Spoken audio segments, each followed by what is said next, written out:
નમસ્કાર, હું છું ઉજ્જવલ અને આપ જોઈ રહ્યા છો નિર્ભય ન્યૂઝ। ધંધુકામાંથી જે આખી ઘટના સામે આવી કે જ્યાં ધર્મેશ ભરવાડ નામના યુવકની હત્યા કરી દેવામાં આવી છે, ત્યારબાદ આખી ઘટનાને લઈ અને હાલ આખા ગુજરાતમાં ચર્ચાઓ થઈ રહી છે।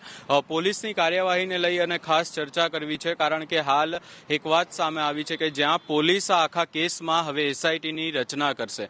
એસઆઈટી એટલે કે સ્પેશિયલ ઇન્વેસ્ટિગેશન ટીમ, અને જેની અંદર એક સ્પેશિયલ એવું કહી શકાય કે ઓફિસરની પણ માંગ કરવામાં આવી છે અને આખા કેસની ઊંડાણપૂર્વક તપાસ કરવામાં આવે એવી પણ બાબત સામે આવી છે।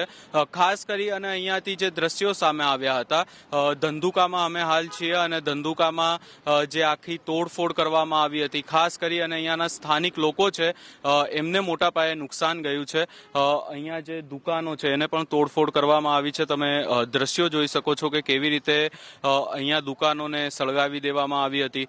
ત્યારબાદ આખી ઘટનાને લઈને જ્યારે અમે જે ધર્મેશ ભરવાડ છે એમના પરિવાર સાથે પણ મુલાકાત કરી અને એમના દ્વારા પણ એવું કહેવામાં આવી રહ્યું છે કે આખી બાબતમાં યોગ્ય તપાસ કરવામાં આવે અને હવે ખાસ કરી અને ચર્ચા કરીએ।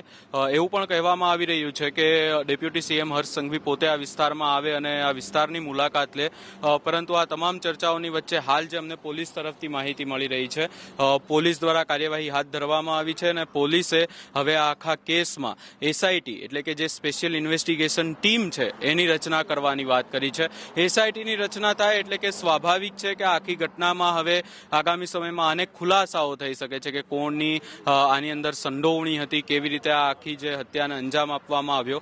હાલ સુધી જે માહિતીઓ સામે આવી હતી એ માહિતીઓ એવી જ હતી કે સામાન્ય બાબત હતી, બાઇક અને જે ઓવરટેક કરવાની બાબત હતી ને ત્યારબાદ આખી બોલાચાલી થઈ, બોલાચાલીની ઘટના થઈ અને ત્યારબાદ જે આ જે ધર્મેશ ભરવાડ છે એમના બોલાચાલી થઈ અને એમને જે છરીનો ઘા મારવામાં આવ્યો, એમને પગમાં છરીનો ઘા વાગ્યો અને ત્યારબાદ એમની જે એક નસ કપાઈ ગઈ અને એમને સારવાર અર્થે લઈ જવામાં આવતા હતા એ જ સમયે એમની મૃત્યુ થઈ ગયું। એમની ગઈકાલે જ અંતિમ યાત્રા પણ નીકાળી દેવામાં આવી છે અને હવે આખી બાબતમાં પોલીસની કાર્યવાહી પર તમામ લોકોની નજર છે અને પોલીસે એસઆઈટીની રચના કરવાની વાત કરી છે। જોવાનું રહેશે કે આગામી સમયમાં આખી બાબતને લઈ અને પોલીસ દ્વારા શું કાર્યવાહી કરવામાં આવે છે। આ આખા કેસને લઈને અપડેટ માટે અમારી ચેનલ નિર્ભય ન્યૂઝને જોતા રહો। ધંધુકામાંથી ગઈકાલે જે આખી ઘટના સામે આવી અને આ ઘટના બાદ હાલ ક્યાંક ને ક્યાંક પરિવારમાં દુઃખનો માહોલ છે। આ તમામ ચર્ચાઓ પણ અનેક થઈ રહી છે ને આજે આપણે એમના સ્વજનો સાથે જ આખી ઘટનાને લઈને વાત કરીશું। આપણી સાથે એમના જે સ્વજનો છે, એમના ભાઈ છે, જોડાયા છે।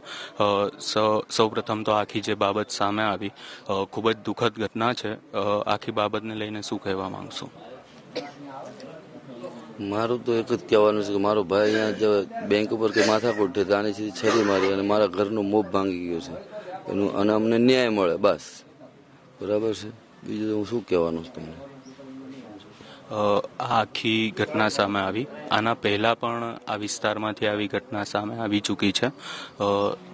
આ બનાવો જે સતત બની રહ્યા છે, ક્યાંક ને ક્યાંક તો આ ઘટનામાં કોઈ પણ બાબત હોય, પરંતુ જે સમાજના યુવકો છે અને ખાસ કરીને એવા યુવકો કે જેઓ એવું કહી શકાય કે ઘરનો આખો એક મોભી હોય કે જેઓ ઘર સંભાળતા હોય આખું, અને જ્યારે આવી ઘટનાઓ સામે આવતી હોય તો એક પરિવારને આની અંદર કેટલું દુઃખ થાય છે અને ખાસ કરીને પરિવારમાંથી જો પરિવારનો મોભી આવી રીતે જતો રહે તો શું અસર થાય છે પરિવાર પર?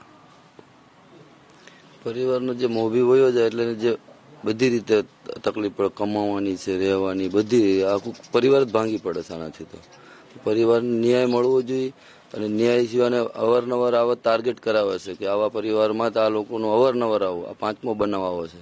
તો પણ સરકારને પણ અપીલ છે કે આની પર પગલાં લેવા જોઈએ અને આને કાયદેસર સખ્તમાં સખ્ત થવી જોઈએ અને જે આની કોઈ દૂષણો છે એને પણ પકડવા જોઈએ જે કહેવાની। એક છેલ્લો પ્રશ્ન મારો રહેશે, આખી ઘટનામાં એમના ભાઈ તરીકે તમારી શું સરકાર પાસે અને તંત્ર પાસે માંગ છે કે કેવી કડક કાર્યવાહી થાય? કે કડકમાં કડક સજા મળવી જોઈએ એવી મારી એક માંગ છે સરકાર પાસે, અને પોલીસ પરિવાર તરફથી તો તપાસ ચાલે છે અને સારી રીતે પોલીસ તો કરી કોઓપરેટ કરે જ છે અમને, અને હું પણ એક પોલીસ પરિવારમાંથી જ છું। જી પરિવારના અહીંયા અન્ય સભ્યો પણ છે, એમની સાથે પણ વાત કરવાનો પ્રયાસ કરીશું. જી તમે પણ જે ધર્મેશભાઈ છે, જે આખી ઘટના ઘટી એને લઈને શું કહેવા માંગશો? હું આપના ચેનલના માધ્યમથી ખાલી એક જ વસ્તુ કહેવા માંગુ છું કે માનનીય ગૃહમંત્રી સ્વયં પોતે અહીંયા આવી આ પરિવારની વેદના જોવે, કેમ કે વારંવાર આ ધંધુકા વિસ્તારની અંદર વારંવાર આ રીતની ઘટના બનતી હોય છે. તો હું બસ એક જ સવાલ કરું છું આપને કે માનનીય હર્ષ સંઘવી સાહેબ અહીંયા આવી રોલ મોડલ કે બને યોગી આદિત્યનાથ જેમ, અને એને તત્કાલ ધોરણે આરોપીઓને એમની ભાષામાં જવાબ આપવામાં આવે. આપે વાત કરી કાયદા અને વ્યવસ્થાની. આના પહેલા પણ આવી એક ઘટના વિસ્તારમાંથી આવી ચૂકી છે. ડેપ્યુટી સીએમ હર્ષ સંઘવી પોતે આવ્યા હતા, જેમની 20 દિવસની દીકરી છે. આજે કિશનભાઈ ભરવાડ જે છે એના આરોપી પાછળ જ રહે છે, 20 ફૂટ પાછળ જ છે એમનું ઘર. એ વખતે બી આ સાહેબ આવ્યા હતા, હજી સુધી એની બી કોઈ કાર્યવાહી નથી, એ અંદર છે. એટલે એક છેલ્લો પ્રશ્ન રહેશે, આખરે આખી ઘટનામાં શું માંગ છે તંત્ર પાસે, ડેપ્યુટી સીએમ હર્ષ સંઘવી પાસે? પોલીસ પ્રશાસન પૂરેપૂરો સપોર્ટ છે. બસ માનનીય હર્ષ સંઘવી સાહેબને એક વખત અહીંયા વિઝિટ કરવા આવવું જોઈએ, આ પરિવારનું દુઃખ એમને જોવું જોઈએ. જેવી રીતે આપણે અહીંયા પરિવારના લોકોને પણ સાંભળ્યા, અને આખી ઘટનામાં માંગ જે પરિવારના લોકો કરી રહ્યા છે, અમે પણ નિર્ભય ન્યૂઝ તરફથી એ જ માંગ કરી રહ્યા છે કે આખી ઘટના કોઈ પણ હોય, એક યુવકની હત્યા થઈ છે અને એમને ન્યાય મળે.